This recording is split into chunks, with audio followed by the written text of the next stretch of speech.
everyone, this is Keith Scott from out in Sydney, Australia. I'm one of the voices of Bullwinkle J. Moose. It's time to watch Relentless and Unstoppable. And so give it up for your main hosts, Douglas Kelly and Andy McPhee.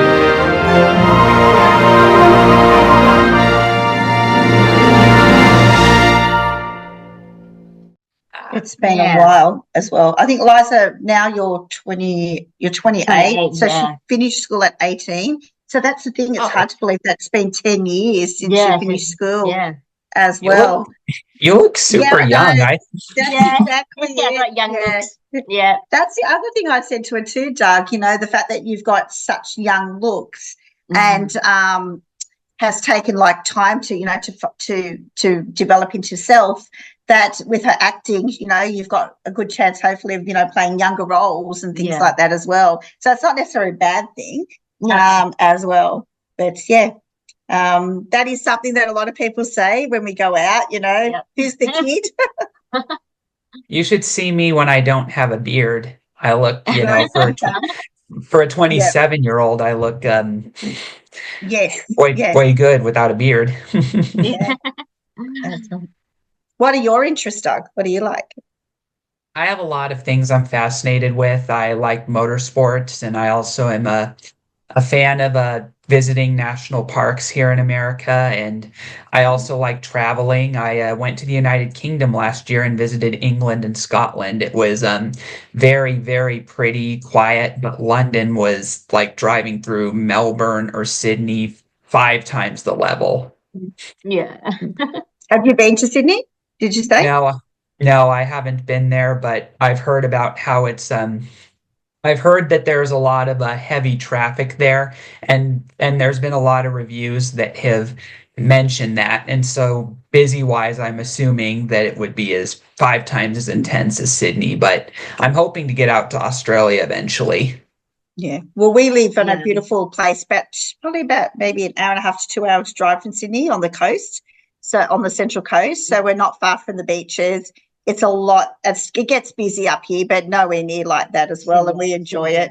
It's really nice. In fact, I actually moved up here when Eliza was young, when we had found out eventually what was going on with her, that we decided that maybe moving to a town or a place that was more outside, outdoors, might be a nice way to grow up and to give her those other things that, I'm a teacher. I was a teacher by the time, so I was quite interested in school and doing well. And then when we realised that maybe the academic path of that may not be the pathway, we tried to look at other ways that we could develop Eliza so that she was still getting, all those good, environments that also make a big difference in how kids, especially kids turning to adults with autism, as adulthood as well. So just developing self and giving her a sense of, nice.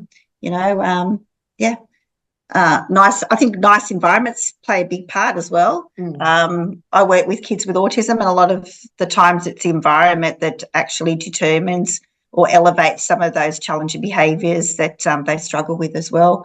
But Eliza was never a behavioural kid. She was always the good girl, always doing what she was supposed to be doing. Yeah, that makes sense. When did you get your autism diagnosis? I think I was quite young. I was thinking, Yeah. So actually, Eliza didn't actually find out that she was autistic until probably 16. So we're talking back, because she's 28 now, so we're talking back about 96. I think it might have been about a lot of problems when she was in that very early years. She actually screamed and cried for the first 12 months, and we couldn't work out what was going on. I found it hard to get back to work. I even took her to a clinic for kids that weren't sleeping, eating. And then she was really quiet after about 12 months. I thought, oh, great, she stopped crying. And then around a little bit longer, she just wasn't doing the things that other kids were doing, and she wasn't talking. That was the big one, not talking. And when she did talk, the words weren't clear. They were quite, very hard to understand. And then we went and saw, actually, I was the one that actually searched out and thought, you know what, something's not quite right. But I think the big moment when I realised, and for some reason it always comes into my head, is I remember coming home from work one day, and Mum was looking after her grandmother, and I said to her, you know, how was your day? And she got down on the floor and she just started to lick the floor, and she was doing these actions. And then Mum had said to me, oh, we went and saw Arnie today. She had a dog. So she was trying to tell me that she'd gone and seen a dog. And I just thought to myself, I don't know if that's actually, interesting. And then I started to search, and then I found somebody who agreed with me, being my second child and also working in education. So I had quite a bit of good understanding of development. And then we went and saw someone, and then they actually told me that she had dyspraxia, so verbal dyspraxia and motor dyspraxia. And then by 3, they told me that she was intellectually, disabled. And I'm thinking, oh my gosh. And then I just sort of thought, okay, I think you're wrong. And I just continued just to go on a pathway of showing Eliza and exposing her. And then when I actually studied autism, because I did a master's degree in my work, then I started to go, there's something not right. Like, she had these diagnoses, but she didn't fit a lot of the criteria. And then it was when I was coming along autism, then I started to realise that Eliza did have strengths, and that's where I separated the intellectual disability.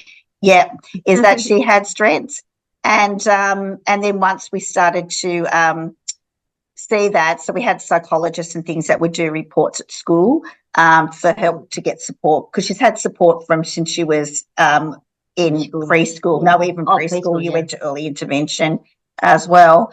And I had it left on a table, and then she came up and she read it, and I said to her, she goes, I've got autism. And I said to her, oh, that's okay. I said, oh, it's just the word that they give you. You know how you needed some extra help at school?